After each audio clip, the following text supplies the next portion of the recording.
Games have become part of Filipino culture and one of the oldest forms of human social interaction.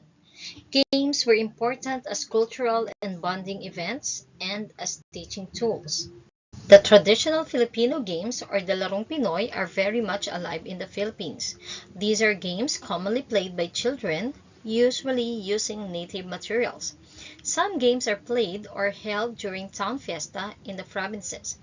These games of Filipino children include the following: Luksong Tinik, Batuhang Bola or Dodgeball, Tumbang Preso, and Palo Sebo among others.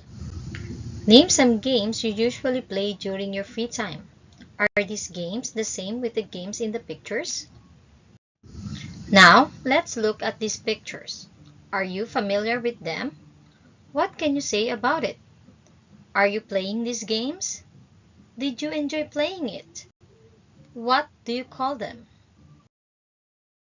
Target games are games that involve the players in placing an object near or in a target to be able to get the highest possible score. The players must propel the object with much accuracy and control to hit the target. The player should also know how to protect the object to prevent the other players from scoring. Target games involve different manipulative skills like throwing, tossing, rolling, catching, running, jumping, hopping, and stretching. Children naturally love to play outdoor games. One of the most common games is dodgeball. Batuhang Bola is the Filipino version of dodgeball. It is a game that children usually play the most because it is very enjoyable and exciting. It really makes children active because it involves throwing, running, jumping, hopping, catching, and dodging, which kids really love. It must be done skillfully to have more fun in this game. Dodgeball or Batuhang Bola is a game in which players on two teams try to throw balls at each other while avoiding being hit. Dodgeball originated in Africa. It was played there for over 200 years ago. The original version of it is deadlier and more painful because instead of rubber balls, they use rocks or putrefied matter. That version is played by African tribes to train them. These are the safety precautions before playing Batuhang Bola, because in every game you play, you must be physically fit. First, establish medical readiness. You get to have a self-reported health status and must be free from any sickness. Second, you must wear proper clothing. Avoid clothing that is too tight or that restricts movement. For women, wear an exercise bra for support, and for men, consider an athletic supporter.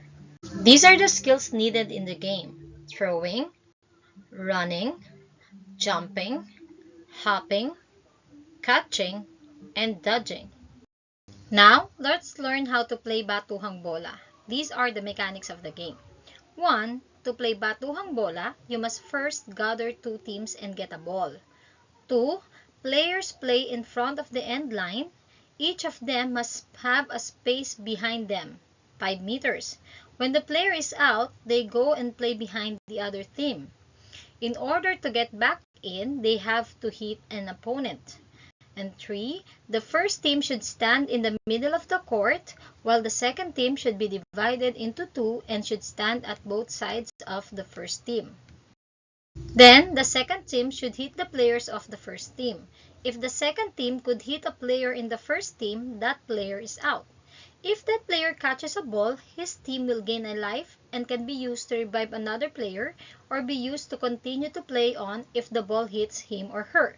The team will win if it hit all the players and none of the players are left. The following are the rules of Batuhang Bola. First, toss coin will decide who will be the offensive team or defensive team. Next, teams will be playing a 30-minute game with teams exchanging position as offensive and defensive teams every 5 minutes or until a team scores 5 points. Then, there will be a 5-minute halftime break. After that, offensive team will place one player each on the shooter position and two players on assist position behind the shooter. Shooters are only allowed to throw the ball at defensive players behind the line at the base of the triangle, which is the designated throw area. Assists are not allowed to throw the ball at the deflectors. Then, defensive team will field 5 players in the playing court as deflectors. Deflectors will try to avoid getting hit by the offensive team shooters until the 5-minute time limit expires. Teams will be given 2 3-minute timeout each half of gameplay. Substitution can only be done on dead ball situations. Now, let's try this. Look at the pictures below. How frequent do you perform these activities based on the Philippine Physical Activity Pyramid? Write once a week, sometimes, or every day on the blank. Use a separate sheet.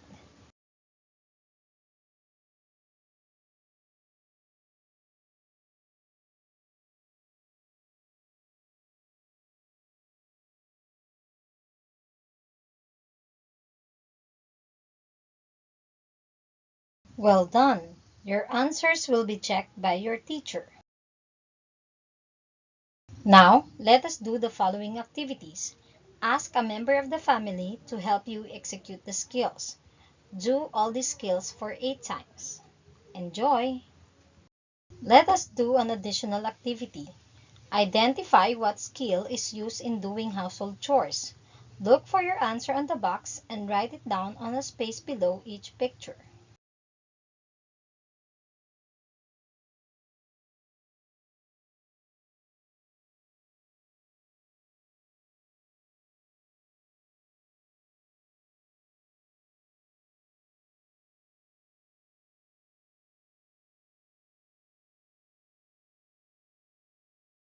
Well done!